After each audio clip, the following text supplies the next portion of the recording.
लोकसभा चुनाव के लिए प्रचार प्रसार पूरे शबाब पर है। बहुत तेजी से मुख्यमंत्री पुष्कर सिंह धामी प्रतिदिन 3 से 4 रैली जनसभाओं को संबोधित कर रहे हैं और बड़ी अपार भीड़ भी उन्हें सुनने के लिए उमड़ रही है।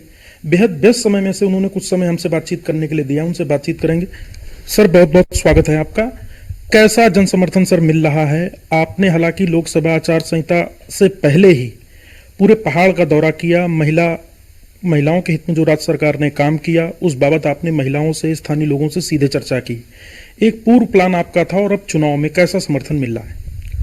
देखिए, पिछले 4 महीने से लगभग सभी स्थानों पर, छोटे बड़े स्थानों पर महिलाओं के उत्सव करे, लाभार्थी सम्मेलन करे, प्रबुद्ध वर्ग के सम्मेलन करे, युवाओं के सम्मेलन करे,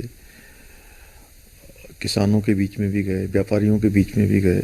तो सब मिला के, छोटी बड़ी मिला के अगर मैं कहूँ तो 80 के लगभग सभाएं हुई हैं और सब में हमने बहुत बड़ी संख्या में इस बार जनता का रुझान देखा है, महिलाओं का रुझान देखा है। सब लोग इस चुनाव को सामान्य चुनाव की तरह नहीं ले रहे हैं, एक उत्सव की तरह ले रहे हैं। और लोगों से जब हमारे कार्यकर्ता भी जाते हैं कि आपको वोट देना है, तो कहते हैं कि हम तो पहले से ही वोट देने के लिए तैयार बैठे हैं। तो इस बार का चुनाव दलों से, पार्टियों से ऊपर उठकर हो रहा है। लोग तीसरी बार प्रधानमंत्री जी को प्रधानमंत्री बनाने के लिए स्वयं योगदान देने वाले हैं। मुख्यमंत्री जी, उत्तराखंड जैसे राज्य जहां सिर्फ 5 लोकसभा सीटें हैं, परंतु वहां के 2 बड़े विषय राष्ट्रीय स्तर पर चर्चाओं में हैं, चाहे नकल विरोधी कानून हो, चाहे यूसीसी हो। इन दोनों ही मसलों को केंद्र ने भी बहुत गंभीरता से लिया। यूसीसी पर प्रेसिडेंट की मोहर लग चुकी है, अब यह कानून बन चुका है। तो इसे कैसे आप देखते हैं राज्य की राजनीति के परिप्रेक्ष्य में, जबकि ये विषय राष्ट्रीय राजनीति में भी चर्चाओं में है? देखिए, यूसीसी हमारा संकल्प था, हमारी पार्टी का संकल्प था देश की आज़ादी के बाद से लेकर कि देश में यूसीसी लागू होना चाहिए। भारत के अनुच्छेद 44 में इसका प्रावधान किया गया है। सुप्रीम कोर्ट ने भी समय समय पर कहा है कि सरकारों को इसको लागू करना चाहिए, चाहे केशव भारती केस हो, सायरा बानू केस हो, अन्य बहुत सारे केसों में। तो हमने भी उत्तराखंड की जनता के सामने, हमारे प्रधानमंत्री जी के नेतृत्व में हम जब गए थे, तो ये संकल्प रखा था कि नई सरकार के गठन होते ही हम यूसीसी लागू करेंगे।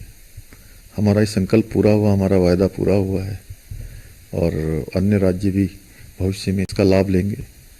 मुख्यमंत्री जी, हाल ही में उत्तराखंड में जो जनसभाएं चल रही हैं, प्रधानमंत्री जी आ चुके हैं, दोबारा आने वाले हैं, योगी आदित्यनाथ जी आ रहे हैं, राजनाथ सिंह जी आ रहे हैं, एक माहौल है। इस माहौल के बीच कांग्रेस, ऐसा लगता है, प्रचार प्रसार में काफी पीछे है। उनके स्टार प्रचारक की लिस्ट देर से आई, उनके लोग भी देर से आ रहे हैं। आप इन चुनाव में कांग्रेस को कहां और कैसे देखते हैं? देखिए, कांग्रेस चूंकि 60 साल देश की सत्ता पर रही है, इतनी पुरानी पार्टी, लेकिन अब पूरी तरह से दिशाहीन हो चुकी है। उनका घोषणा पत्र जारी हुआ, मुस्लिम पर्सनल लॉ को लागू करने की बात उन्होंने करी है। ऐसा लगता है कि घोषणा पत्र जो है कांग्रेस का नहीं है, मुस्लिम लीग का घोषणा पत्र है। लोग उनके यहाँ पर इस बार चुनाव में जो पुराने नेता हैं वो लड़ने के लिए तैयार नहीं थे। ऐसे ऐसे नाम उन्होंने दे दिए जो कभी चुनाव में जाने की इच्छा नहीं रखते थे। तो इससे साफ है कि कांग्रेस बिल्कुल हताश है और उनको चुनाव परिणाम पहले से ही पता है। देश के अंदर भी चुनाव के जो परिणाम आएंगे, उनकी सीटें 1/3 हो जाएंगी।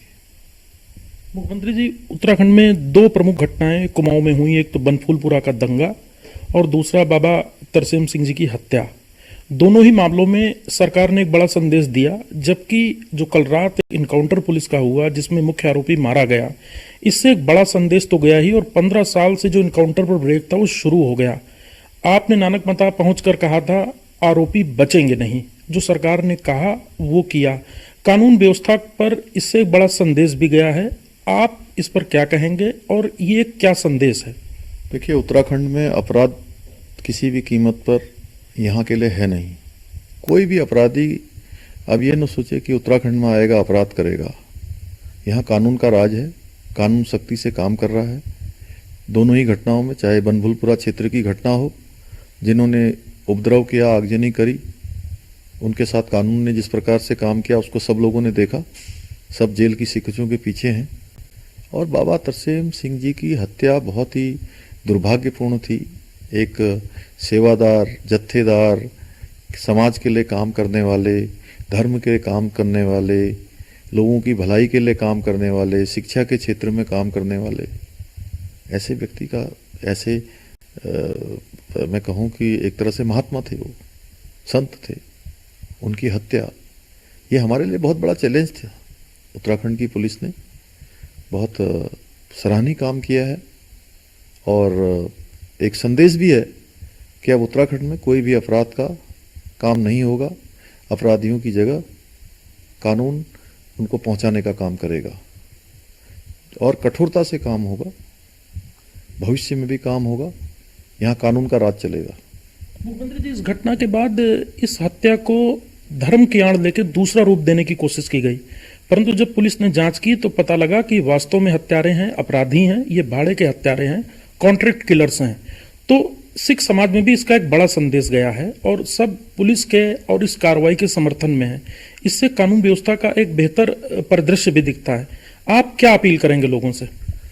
नहीं, देखिए, हम यही कहेंगे कि उत्तराखंड में अब उत्तराखंड की पुलिस, जिसको हम केवल मित्र पुलिस कहते हैं, हमने मित्र पुलिस नाम दिया है, नाम बहुत अच्छा है, लेकिन मित्र पुलिस उनके लिए है जो सज्जन लोग हैं, जो बाहर से आते हैं, पर्यटक हैं, सैलानी हैं, हमारे अतिथि हैं, इज्जतदार लोगों के लिए, गुंडे, बदमाश, अपराधियों के लिए इस पुलिस का नाम काल पुलिस होना चाहिए, इसका भाई पुलिस नाम होना चाहिए और उस दिशा में पुलिस जा रही है। निश्चित रूप से पुलिस ने बहुत जल्दी इस घटना को ट्रेस भी किया, इसका खुलासा भी किया। अन्यथा वास्तव में कुछ लोग इसको दूसरा रूप देना चाहते थे, इसको अन्य जगह मोड़ना चाहते थे, इसको कई तरीके से भटकाने का प्रयास हुआ। सोशल मीडिया में भी कुछ लोगों ने इसको अलग रंग देने का प्रयास किया, लेकिन पुलिस की तत्परता से सही अपराधी पुलिस के उसमें आ गए हैं और पुलिस कार्रवाई कर रही है। मंत्री जी, चुनाव में एक मूल निवास भू कानून का भी मुद्दा है, जिस पर आपने आश्वस्त किया है कि बहुत जल्दी सरकार अपना निर्णय लेगी। इसके साथ ही गढ़वाल के अंकिता भंडारी हत्याकांड में, जिसमें आरोपी अभी जेल में है, उसको लेकर समय समय पर कांग्रेस हल्ला करती है और आरोप लगाती है कि सरकार सही कार्रवाई नहीं कर रही है। इस पर आपकी क्या टिप्पणी है? देखिए, अंकिता भंडारी कांड बहुत दुखद कांड है। हमारी बेटी थी, हमारी बहन थी और इस प्रकार की घटना उत्तराखंड में बिल्कुल भी लोग एक्सपेक्ट ही नहीं करते हैं कि ऐसी घटना यहाँ होगी।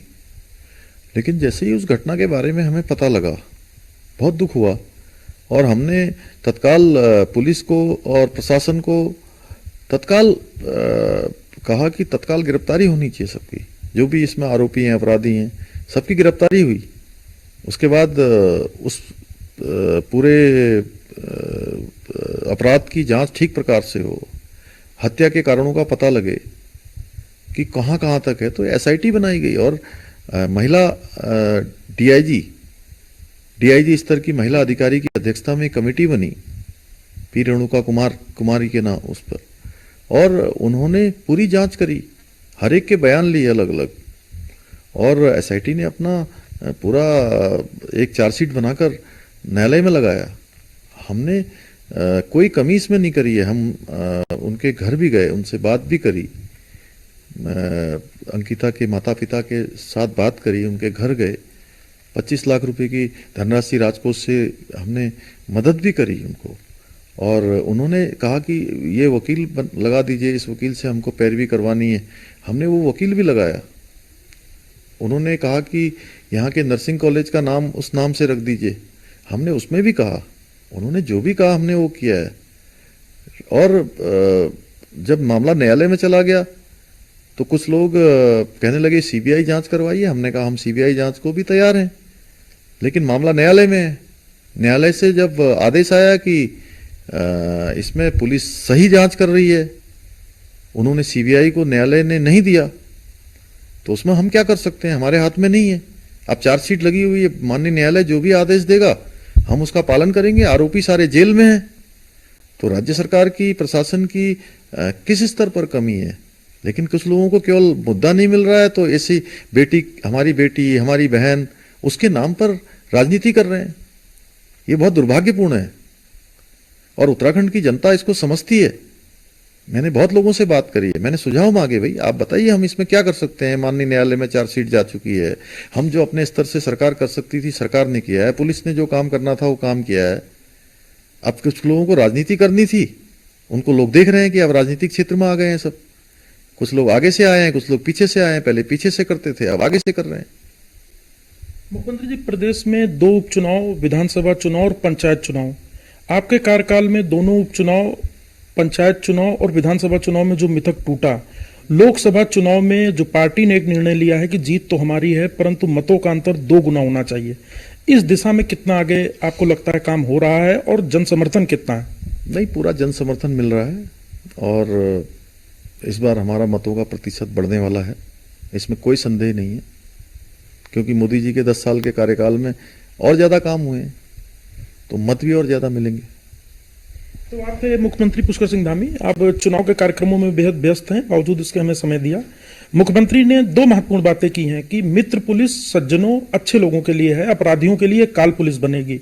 दूसरा, कांग्रेस ऐसे प्रत्याशियों पर दांव लगाकर चुनाव खेल रही है जिन्हें कोई जानता नहीं है और जो चुनाव लड़ने के लिए लोग मैदान में हैं वो खुद चुनाव लड़ना नहीं चाहते थे। कैमरा सहयोगी अंजीत के साथ सुदीप जैन, न्यूज़ 1 इंडिया, देहरादून।